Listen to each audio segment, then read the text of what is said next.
we're gonna be making a dress with this fabric.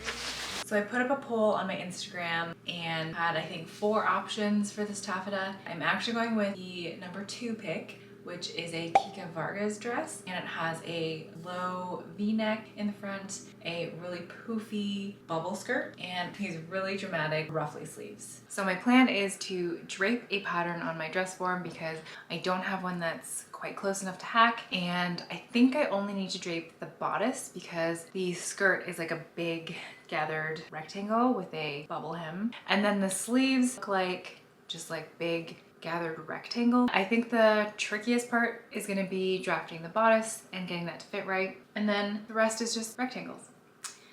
But we'll see. I'm sure we're gonna run into some problems, but we are problem solvers and we're gonna make it work. So let's go.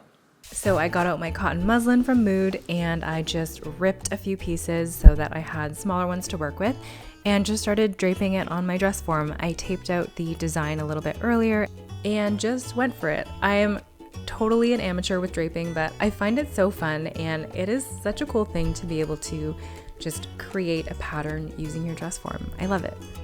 I only had 2 pieces to drape, just a front piece and a back piece. The front was on the fold and the back is 2 pieces since there's an invisible zipper.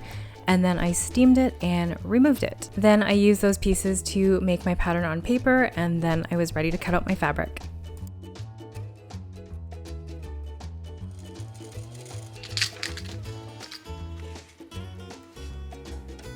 I started by sewing the shoulder seams together of both the main and the lining, and then I sewed those pieces together at the neckline. This is how it was looking, and then it was time for a quick try on.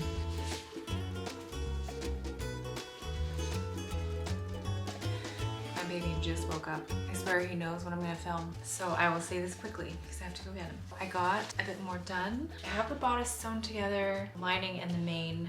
They're sewn together at the front and back neckline. I would usually finish this with like the burrito method to close up the armholes, but I have a giant ruffle that I want to attach to this. So I'm not gonna do that because the ruffle won't fit inside for me to pull it out. I'm not totally sure yet, but the bodice is looking good. I feel like the shape is very close. The original dress does have a much deeper armhole and the ruffle kind of attaches like here, and it's got very like a lot of side boob action. We don't want that here. So I'm making some changes to that. I think we nailed the neckline. I think the rest of this is not gonna be too difficult. I'm gonna measure out how big I want those ruffle sleeves first and finish the bodice, and I'm gonna do the skirt last. So really, this is not that difficult of a project. Famous last words. Anyways, I'm gonna go get my baby and hopefully we can work on this later. It has been a very long time since I last picked up this dress, but we're going for it today. I think I've been avoiding it because self-drafting is just really annoying sometimes when you don't have a pattern to follow and you kind of have to figure out things as you go. I don't have a lot of free time these days, so I've just been avoiding it. I decided to sew the side seams together. The fit's looking pretty good. Now I just have to figure out how big I want the ruffle. I think I want it to be about 9 inches wide, which is very big, but I actually don't think it's as big as the original inspo dress. That one is very dramatic. Here is the dress. So what it looks like to me, it's a double layered ruffle and it just meets underneath the underarm. I'm going to draft it out. So I measured this armhole and it is 18 inches. So I'm going to do 1.5 times 18 for the length, and then I'm gonna do 9 inches for the width. Let's cut it out.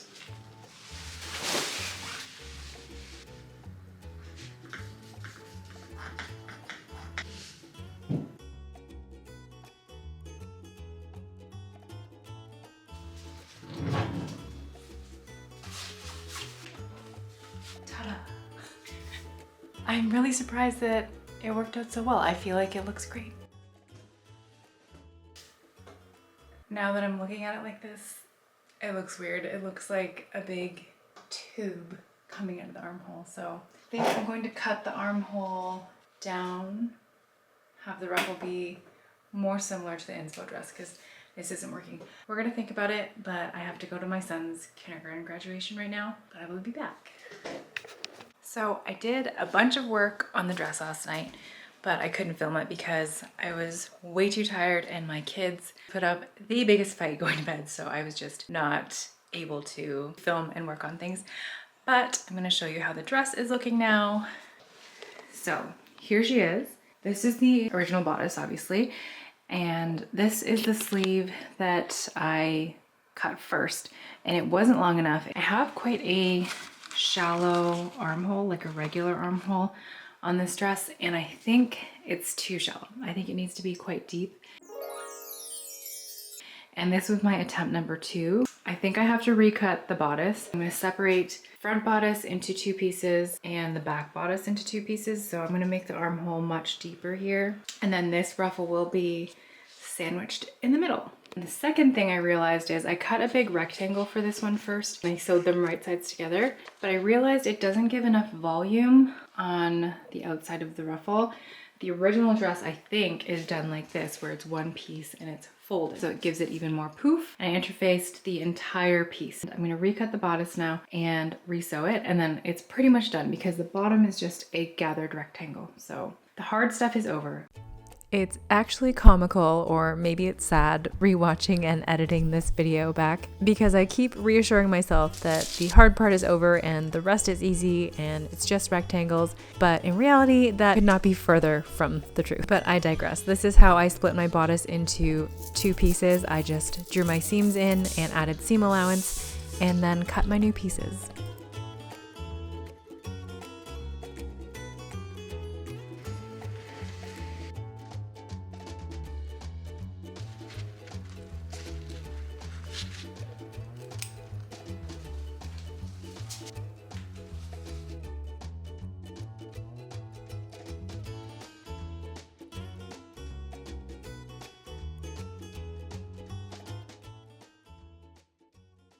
So my camera battery died.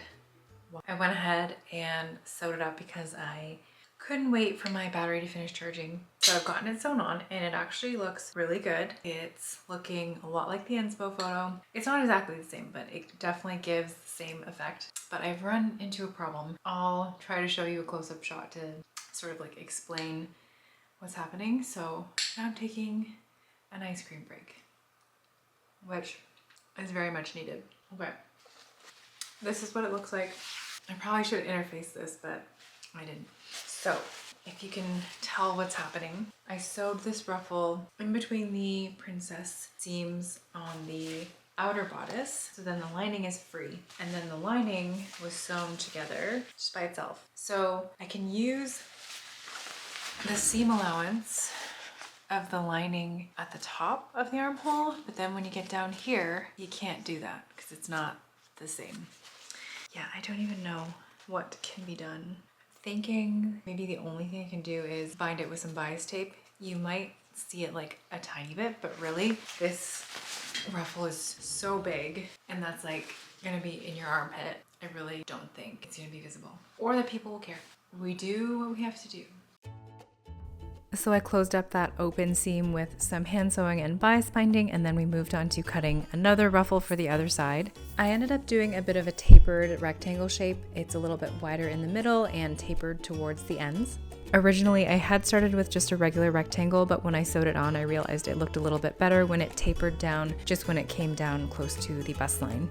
And this is what the ruffle looked like when it was inserted. And here's the underarm section. I was pretty happy with it. It was pretty clean looking, better than I expected. And lastly, it was time for the skirt. I thought this part was gonna be so easy. Turns out, was not. I used a width of 2 times the bodice for the width of the skirt, so it was about 60 inches. And then I just attached it to the bodice, and then I inserted my invisible zipper, and I also inserted some ties just to hold up the super heavy ruffles. And here's how the dress looked when I was done sewing the skirt on. I was pretty happy with it at first, and then I sat down and I had this realization. Okay, so I thought we were so close to being done and the bodice was looking great, and I was just gonna attach the skirt, which I did. And I pinned it up to see the length that I wanted, and I chopped it. And somehow I cut it way too short, even with leaving myself 2 inches of extra. So not really sure how that happened. It's all right at the length it is for now. I do have a little bit of extra fabric that I can add to the bottom as like a little band if I need it, but we're gonna see. So that is problem number 1. And problem number 2 is that the skirt is way less gathered than the original inspo pic. I didn't really reference that photo, and when I looked back on it, it's obviously a lot more gathered. I only did 2 times the bodice length for the ruffled part, the width, and I think it needs at least double that. I only have enough fabric to do 1 more panel the same width and height that I already did, so I can make it double again, so it'll be 4 times, which I think will be enough. So what I've done is I seam ripped the skirt from the front of the bodice and I cut it in half so that half is on each side of the back, and I'm going to regather it to match the side seams. But first I'm going to attach the other panel that I have, and that's going to become the new front skirt, and hopefully it will have the volume that I'm looking for. So yeah, now we're going to go do that. Here is our new skirt. It's now this large, so I think that's going to be enough. Thankfully, it was enough, so I serged the edges and I used those serger threads to gather up the skirt and reattach it to the bodice and reinserted my zipper, and then we were nearing the finish line. The last thing to do was add horsehair braid to the hem. I wish I could say that this went smoothly, but it also did not. I'll talk a bit about that at the end, but I just sewed it right sides together to my hem, flipped it to the inside, and then used a hand stitch to secure it to the inside. And then she was done. So without further ado, here is the finished dress. I took it up to the cottage with me to take some pictures of it on the lake. And of course, when we were up there, it happened to be peak deer fly season, so I had to take an electric bug racket out with me to take some good photos, but we got some really great shots. It looked so good in the sunshine on the lake. And these green platform heels I got for it went so well with it. It's such a fun outfit, and I just love wearing it. It's loud, it's bright, it's a bit out there, but I'm so glad I made it. So with that, here is a final rundown. So here we are finally at the end of this journey that it was to make this dress. I feel like it's always those projects that you think are going to be easy that end up being super hard. I'm so happy with how it turned out though. This color is completely outside of my normal comfort zone. I wear neutrals and black basically every day, but this is like the epitome of dopamine sewing. When I put this dress on, I immediately feel happy. It's so fun and colorful and just out there with the design. I love it. I love everything about it. I made this now about 6 months ago and I still have yet to wear it. If you're throwing a fancy dress party, definitely let me know. I have an outfit. So here is the rundown. I would definitely interface the bodice. This fabric is quite lightweight and I think the bodice could use it. For the sleeves, as you saw in the video, I had to add a princess seam. If you want to make a dress like this, I would definitely recommend just doing like a very deep armhole and having the ruffle meet the armhole itself instead of sandwiching it between a princess seam like that, because it gave me quite a few issues with the finishing. It's quite possible there was a better way to sew it, but I did not discover that while I was sewing it. And lastly, the horsehair hem. My tip for you, if you're using it, is to make sure you do not stretch it at all when you're sewing it on your sewing machine. I was trying to be really careful and not stretch it at all, but it still ended up stretching just the slightest bit, so that when I was hand sewing it, the fabric on top started to get kind of warped and bubbly, and I had to cut it at a couple of spots to release the tension. So it's something that I do have to redo before I actually wear this out. But yeah, all in all, this was a super fun sew. If you have any questions about how I made it or any of the construction details, definitely leave me a comment below and I'd be happy to answer them. And thank you so much for watching this video. I would love it if you liked and subscribed, and I will see you in the next one. Bye.